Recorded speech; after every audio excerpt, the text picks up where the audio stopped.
अभी मौजूदा जो इसराइल और फ़लस्तीन के जो वॉर चल रहा है, अगर इस वॉर में ईरान वगैरह जैसे अगर जुड़ जाते हैं, उस सिनेरियो में ऑयल प्राइसेस क्या रहेगी, इसको प्रेडिक्ट करना भी बहुत डिफिकल्ट है। What should you do with your investment portfolio given the current volatility in the market? See, the US market plays a very important role in guiding the interest rate across the universe. Now, US is facing a very high inflation environment. पिछले साल US में inflation अपने peak पे चला गया था almost 9.1%। के बाद वो जैसे जैसे इंटरेस्ट रेट बढ़ता गया US में inflation came down to almost 3%, लेकिन वापस इन्फ्लेशन वेंट टू ऑलमोस्ट 3.7%। तो US थोड़े इसको लेके चिंतित है एंड इसी वजह से the interest rate and inflation going to be stickier and will stay high for a longer period of time. India will also see a very high inflationary environment.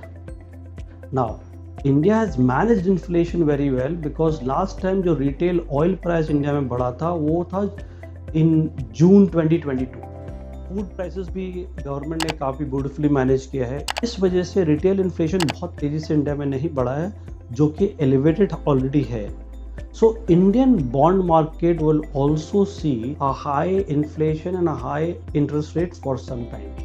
तो अगर आप इंडियन बॉन्ड मार्केट में invest करना चाहते हैं तो आप 2 से 3 साल के टाइम होराइजन से आइए और लॉन्ग ड्यूरेशन बॉन्ड में निवेश करिए। जैसे जैसे इंटरेस्ट रेट इंडिया में कम होगा कि बॉन्ड्स के रिटर्न आपको एलिवेटेड देखेंगे। यदि आपका शॉर्ट टर्म का नज़रिया है जैसे कि 3 मंथ्स टू 18 मंथ्स, तो करंट एनवायरनमेंट में आर्बिट्राज फंड बहुत ही अच्छा यील्ड जनरेट कर रहा है। सो आते हैं अब इक्विटी की ओर। इक्विटी 2 रीजन से एक्चुअली रन करता है।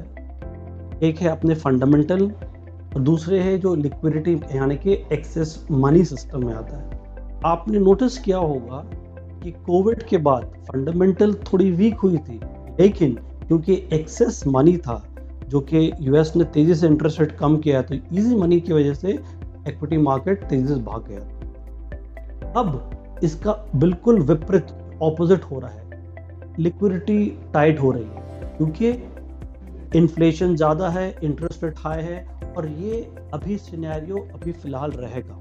और इक्विटी मार्केट जो इंडिया में वॉलेटाइल रहने के और भी कारण हैं, जो आप वॉर और फोर्थ कमिंग जो लोकसभा में इलेक्शन आने वाले हैं उसके वजह से भी इक्विटी मार्केट वॉलेटाइल रहेगा। जो मौजूदा हालात में India is standing at a very good position. So Indian equity market आप इग्नोर तो नहीं कर सकते। तो मेरी सलाह ये रहेगी, और ख़ास करके mid and small cap investment की वैल्यूएशन जो है बहुत ज़्यादा है, तो उससे आप थोड़ा प्रॉफिट बुक करके आप इमीडिएटली STP के जरिए सिस्टमेटिक ट्रांसफर प्लान के जरिए वापस इक्विटी में निवेश कर सकते हैं आने वाले 12 से 18 मंथ्स के पर्सपेक्टिव से। और दूसरी बात, अगर आपकी SIP चल रही है प्लीज़ उस SIP को कंटिन्यू करें, बिल्कुल भी डिसकंटिन्यू ना करें, क्योंकि जब मार्केट करेक्ट होगी वही SIP आपके कम वैल्यूएशन में आप यूनिट इकट्ठा करेंगे। लास्ट और बहुत इंपॉर्टेंट है, please do not try to time the market. I repeat, Indian equity market is standing at a very beautiful position now, but yes, valuation is a little high. There is no support of liquidity, so it will be volatile. You have to ride the volatility and stay invested. अगर आप उनमें से हैं कि आपको equity market देखना ही नहीं है आने वाले 10 साल के लिए, तो आप प्रॉफिट ना भी बुक करेंगे तब भी चलेगा।